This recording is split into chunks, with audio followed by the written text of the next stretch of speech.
আমরা কেন মুহাম্মদ সাল্লাল্লাহু আলাইহি ওয়াসাল্লামের উম্মত হিসেবে জন্মগ্রহণ করলাম?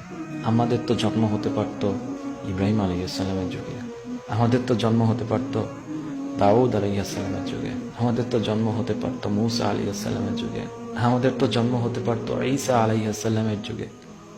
তো কেন সবকিছু ছেড়ে আমাদের জন্ম উম্মতে মুহাম্মাদি হিসেবে হলো?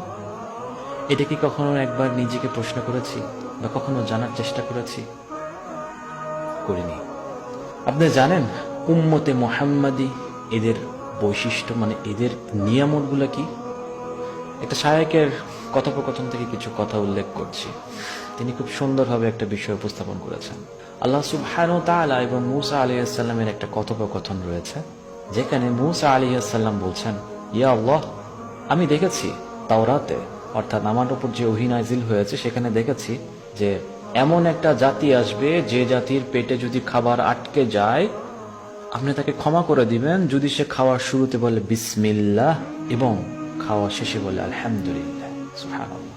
মূসা আলাইহিস সালাম আরো বললেন, ইয়া আল্লাহ, আমি দেখেছি আমার উপর যে ওহী নাযিল হয়েছে সেখানে আমি দেখেছি যে এমন এক জাতি আসবে, সেই জাতি যদি গুনাহ করতে যায়, গুনাহ করতে গেল কিন্তু আপনার ভয়ে সে গুনাহটা করলো না, আপনি তাকে এর বিনিময়ে তার আমল নামায় সওয়াব লিখে দেন।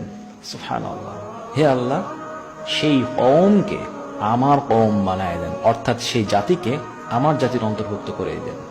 তখন আল্লাহ বললেন, ইয়া মূসা, এটা হচ্ছে উম্মতে মুহাম্মাদির জামানা, এটা হচ্ছে উম্মতে মুহাম্মাদের কওম।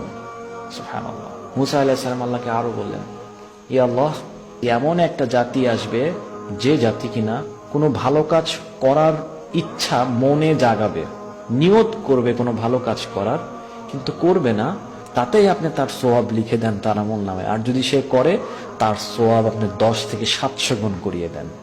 সুবহানাল্লাহ। মূসা আলাইহিস সালাম আল্লাহকে বলছে, ইয়া আল্লাহ, সেই কওমকে, সেই জাতিকে আপনি আমার জাতির অন্তর্ভুক্ত করিয়ে দেন। আল্লাহ সুবহানাহু ওয়া তাআলা কি বলছে জানেন?